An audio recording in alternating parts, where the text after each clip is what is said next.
Good morning, good afternoon, and good evening, and welcome to the Mind Warp podcast. My name is MP Strydom, and I'm the host of the podcast. And at Mind Warp, we talk about new and promising innovations and technology shaping our world and the mining and natural resources industries specifically, of course. A quick word of thanks again to MineRP, who's the primary sponsor of the Mind Warp podcast. MineRP is the world's leading digital solutions platform, providing interoperability between mining technical disciplines, financial and logistics teams, and of course, the ESG drivers across the mining business. You can check them out on www.minerp.com. Today, we welcome Alex Bertram to the podcast.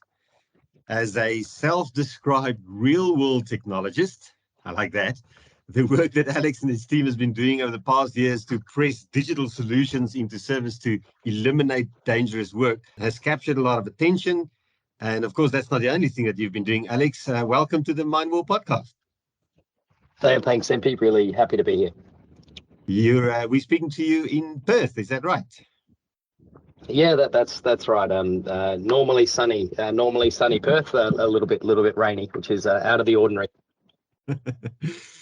Well, I remember quite a few rainy and windy days in Perth. Somehow when I think of Perth, rain isn't that far from my mind. That makes Alex, one of you, MP. Yeah. Alex, so interestingly, you've spent a lot of time in mining and in technology, but you didn't start out as an engineer nor in the software game, did you? No, you're right. You're right, MP. I'm a bit of a square peg in a round hole to an extent. Certainly, my former work over the last 14 years odd with BHP, being a finance and marketing Bachelor of Commerce great graduate. I did earn a little bit of credibility doing a Masters of Science, which was for project management. Oddly enough, while working on large capital projects in the Pilbara, so I got a skerrick of credibility with my engineering brethren. Coming back in with that qualification. Yeah. So how did it happen that you ended up spending time, I guess, both with probably one of the world's most recognizable mining companies, BHP, and also being seconded to the most recognizable world in software, to Microsoft, to boot? Yeah, no, it's a good question. I'll give a brief kind of synopsis, I guess, on my background.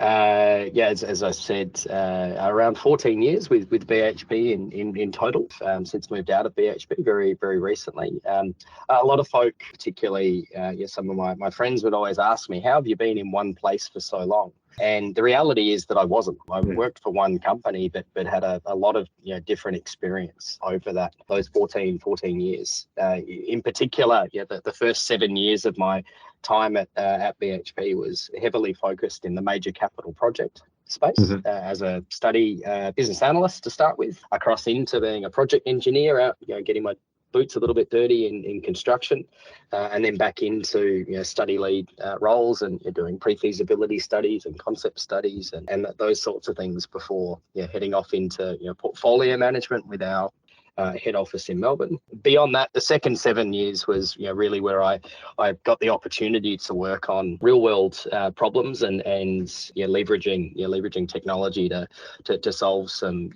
pretty big problems and opportunities in our industry. And I've really found my passion when it comes to applied technology, hence the real world technologist, for our frontline teams, and really improving work and conditions for our folk that work on the front line. You also got the opportunity to work with Microsoft for a bit.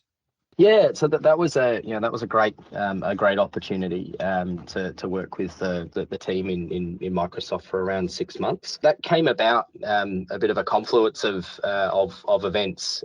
So the work that I was doing with a fantastic technical team on elimination of live work and these dash tools, we were fortunate enough we put the effort in, and we won BHP's Safety Excellence Award in 2020, 2021, which was a great achievement. And in the same at the back end of 2020, we actually had Satya Nadella, the global CEO of Microsoft, visit our team virtually. We wouldn't even let Satya in through the West Australian border at that time. And through building those the relationships with the Microsoft team, there was then an opportunity to go and learn from different industries and learn from some folk that are doing awesome work in technology, and kind of learn from the best. So that was a great experience for me. I guess it's interesting. I cut my teeth in mining beginning of the 2000s, also developing risk management and safety management solutions. So we've got a bit of a thing or something in common there, except that was on the software side a little bit more, and yours, of course, lives on the confluence between software and hardware. But it is a critical element that mining needs to continuously improve on, I guess. So what made you get involved with specifically that aspect of mining? Yeah, I think the safety side and personal safety for individuals that do really challenging work in some of the most challenging environments on the planet. A lot of miners in most will talk about safety being first, safe tons being what we're after. Mm-hmm. And one of the great things about BHP is that's very true and rings through into not just the rhetoric, but the actions and decisions that folk take. So that's really where the drive came from. And I had a fantastic leader on the South Flank project development.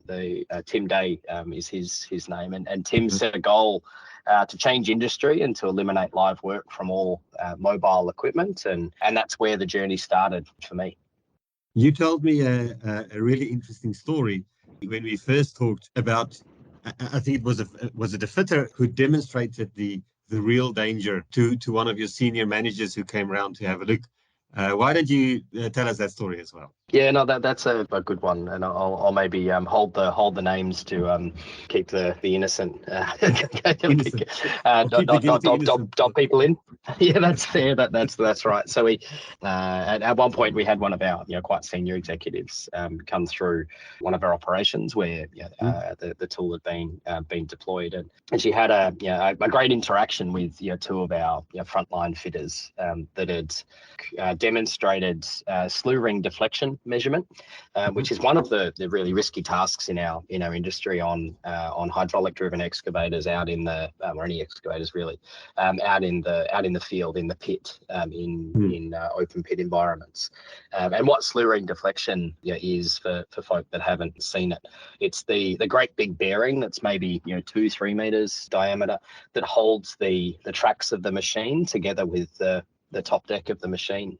Think a big digger, big excavator, holds it together. And periodically, around every 8 weeks, you're meant to measure the movement that particular bearing has in it. And something I learn't was the tolerance of these bearings is measured in 2-3 millimeters of tolerance and movement in these 400-800 ton machines, and it's such a fine tolerance. And the work today requires maintainers for that particular task, and that's one of 100 odd tasks on a hydraulic driven excavator, where maintainers have to work in the line of fire, looking at an indicator on a gauge to a micrometer in that case to measure movement. So we had the opportunity to demonstrate how we could change that work with the tool BHP developed, and the team that did it, the two fitters, were really engaged. They were two very passionate folk, showing how they could use a tablet to connect, dispense with the paperwork and get on with their job. And the executive who was had a fair remit around technology across our business globally, still does. She asked a question. She said, along the lines of, as I've been traveling around different sites and engaging with folk on the front line, when we talk about technology, it's largely folk questioning the quality of the Wi-Fi at camp, or why the video conference systems struggle, the usual gripes that folk have, regardless of how good or bad things are. But you seem pretty passionate and engaged in this and enjoying it. Like it's not something we see often when it comes to technology. What's what's different. And one of the fitters who did the demo, he was in his coveralls, covered in grease. All of us visitors were in our very shiny high vis PPE, and he chimes in and says, and I'm going to use his language, MP, so you might need to censor me here. He chimes into the question that was posed and says, yeah, it's good, because we don't have to fuck around with all the paperwork that you have to do for JHAs and dragging a supervisor out before you can start the job. And I can just sit in the aircon in my ute, or sit in the aircon in the cab of the machine and just get on with the job. Like it's really good. And to that, the executive responded with a bit of a smirk on her face. I think what you meant to say was it's about safety and productivity. And that got a bit of a chuckle, but the fitter didn't leave it there. He kind of leans back, and in my mind's eye, because I've told this story a few times, he strokes his beard and says, "Yeah, no, it's the aircon. Hey, we couldn't have scripted it if we tried." And that for me was a pivotal experience, because we got to see that the real difference between having an inherent motivator to use a new tool because it's improving your work and your conditions and what you get out of your work versus forcing new technology onto folk. Folk aren't resistant on the front line to change. They just don't tolerate things that don't improve their already pretty full on work life.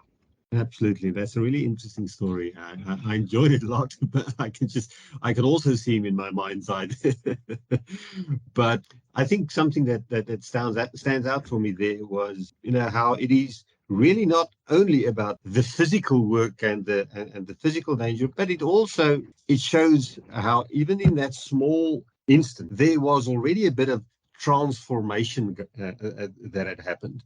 Not only in the willingness, but now the work is not only done quicker with digital tools, but it is actually done differently, which is the difference in my mind, at least, between digitizing the same thing and actually transforming the way that work is done by means of digital solutions. Yeah, no, it's a really good observation, MP. I think, and we very much in that work took a very deliberately, small step. So yes, we're transforming or changing work. In that case, still, requiring folk to, drive out to a machine through the pit and be within a few hundred meters of to do their work. That being said, for us, and for the team in that work, the goal was to enable or to eliminate live work. So the really risky work that folk do on every operation on the planet. It's not limited just to one miner. That folk are exposed to real risk. Now, the approach could have been taken to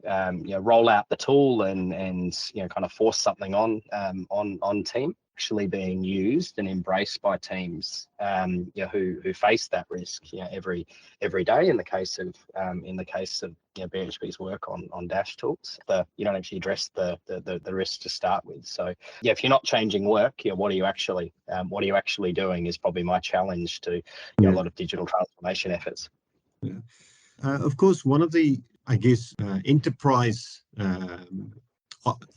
obstacles, if I can call it that, to these kinds of technologies and to innovation in general when it comes to digital solutions, but not only digital, is that too often people who are entrepreneurial or inventive want to boil the ocean. And we tend to have big visions for big things, and we're not willing to start small and prove ourselves first. You've got a very specific opinion about that, don't you? Yeah, and probably through lived experience, boiling the ocean on plenty of things, and seeing others do the same across industry. It's very, very easy to take an approach to maybe think big and have a great big problem and then try to eat the elephant all in one go. And the budget and patience of the organization, most organizations will run out before you've even gotten through a small amount of eating the elephant, so to speak. So the approach, I suppose that over time, I've learnt from work with my former employer and across industry in general, it's really to think big. So what's the great big hairy problem that you're going to solve that's important for someone or for a group, the next bit then is start small. What's the smallest possible step you can take to prove or disprove that, one, it's technically viable, and two, that there's validated demand. Someone's actually going to pay for it if it's something that needs to be paid for.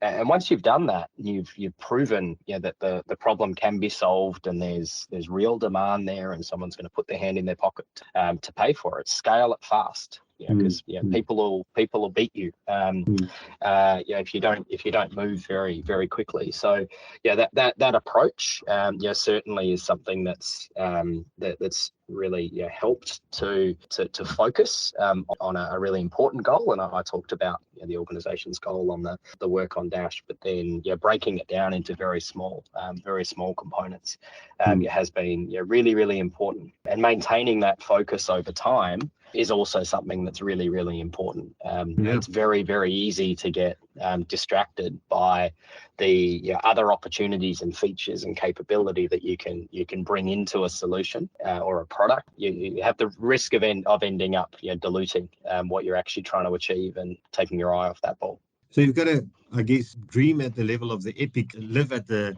level of the sprint. I like that. And you brought up Agile, so I'll have to jump on that for a second.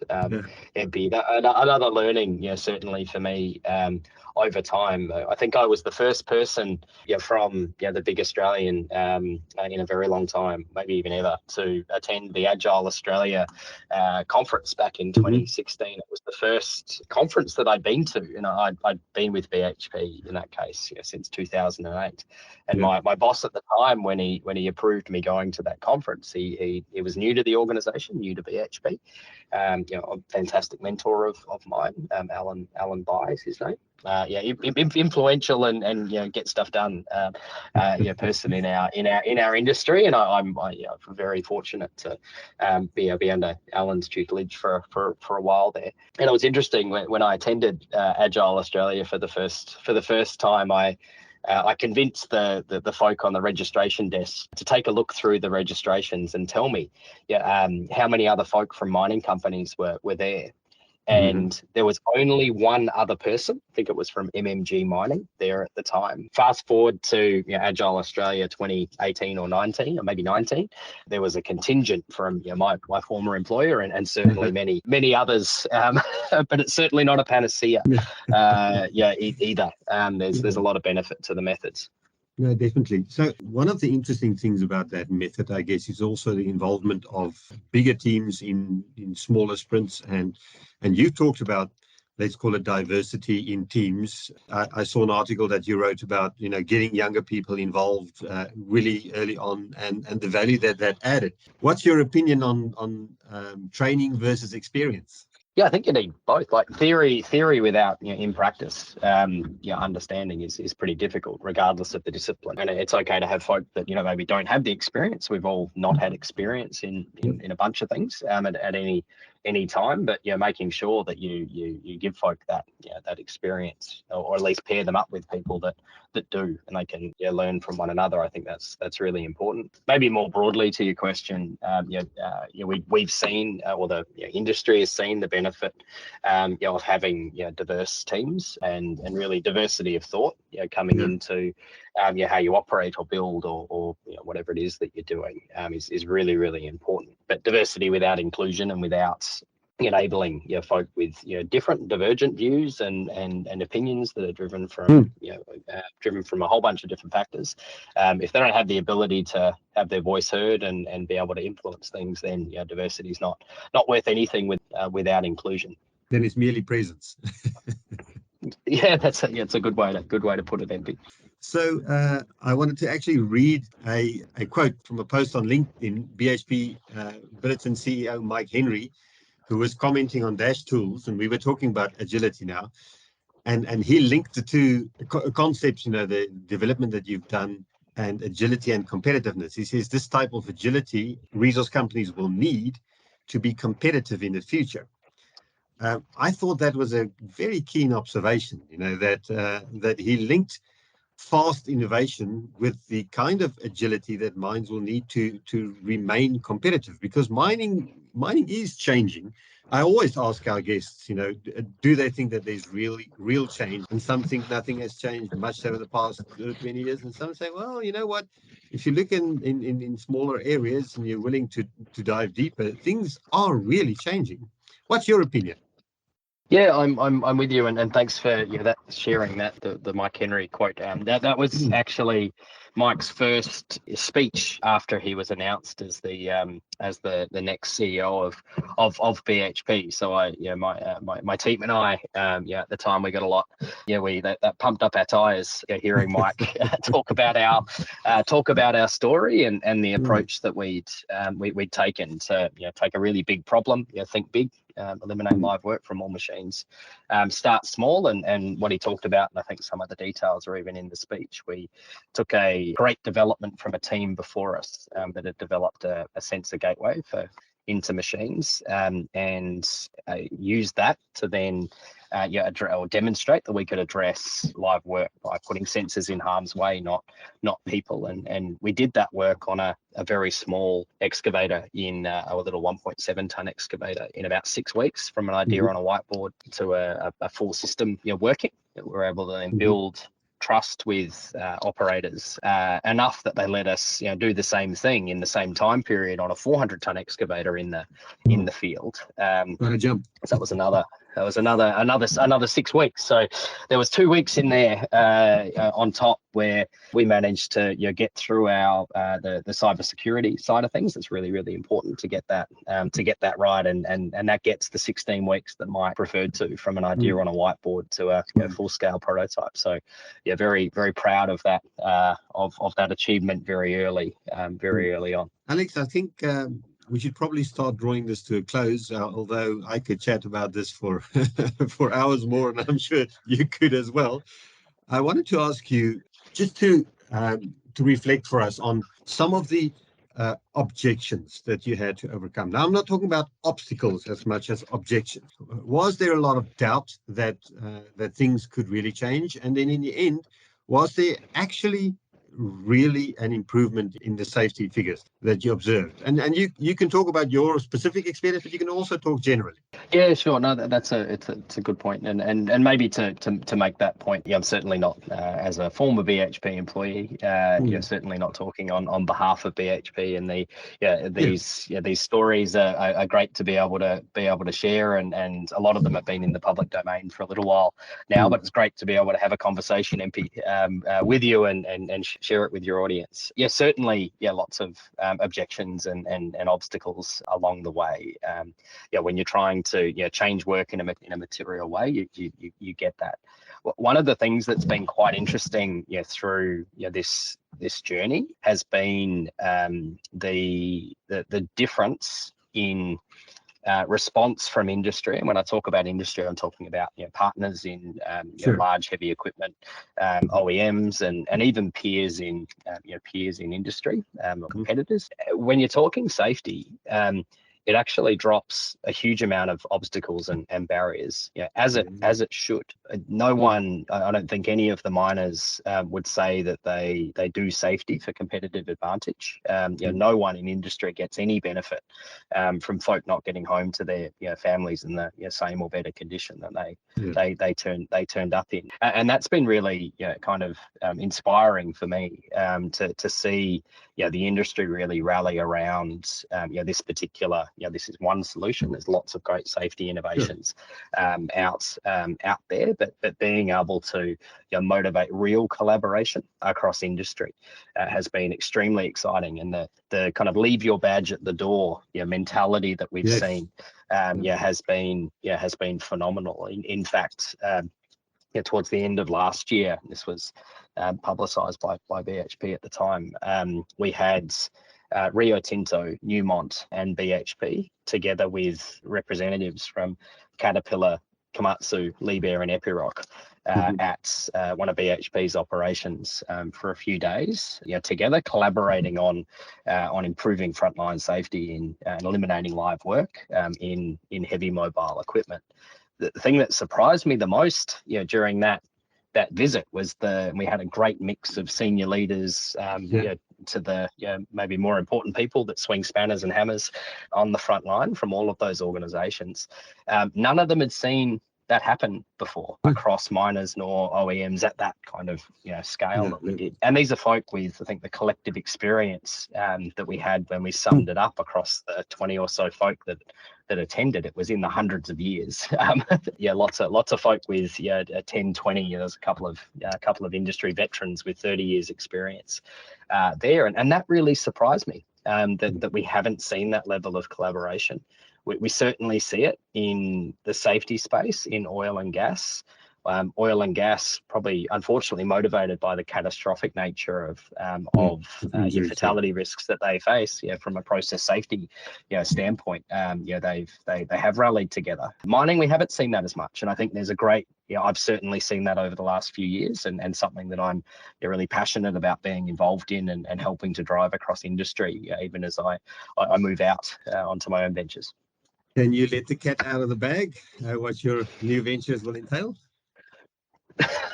If I knew MP, I could tell you. No, so I'm a very proud father. So I have two fantastic kids, a 7-year-old and an 18, 19-month-old.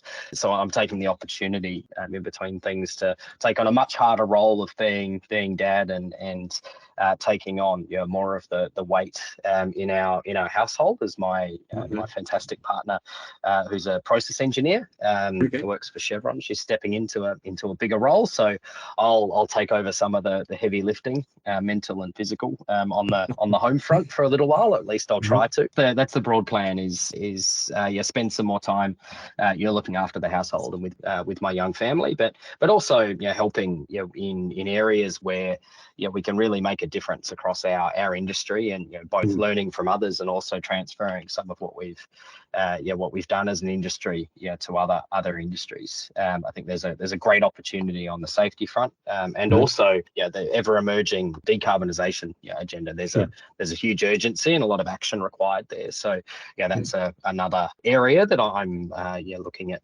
getting behind and trying to help drive. Alex, it's been a pleasure having you on Mindwarp. Thanks a lot for sharing all the wisdom and experience and great stories as well. And all the best with the with the rest of your future and the immediate future. You probably need a lot of good luck on that one as well. Certainly. I think dad's the hardest job that I'll ever have, but probably the most rewarding as well. I was just going to say, of course, it is hard, but it's also fantastically rewarding. Just before I let you go, the same question that I ask every one of my guests on Mindwarp, and that is, what's on your bedside table? What are you reading? So at the moment, MP, I'm reading a great book by Jeff Lawson called Ask Your Developer. And really what that's about, it's kind of it's written in the title, but it talks about the benefit of really understanding, but not trying to control and micromanage, but kind of understand enough about the topic areas of the technical work that you're doing. And software development is certainly not a strong suit for me, but as Mark Andreessen said, software is eating the world, and certainly an area that I want to learn enough to be able to build help folk build some great things and solve some really important problems. So Jeff's book, Ask Your Developer, is a great read so far, almost done. Sounds like a good one. And as an ex-developer myself, I think I might go and check it out. Very good. Thanks a lot, Alex.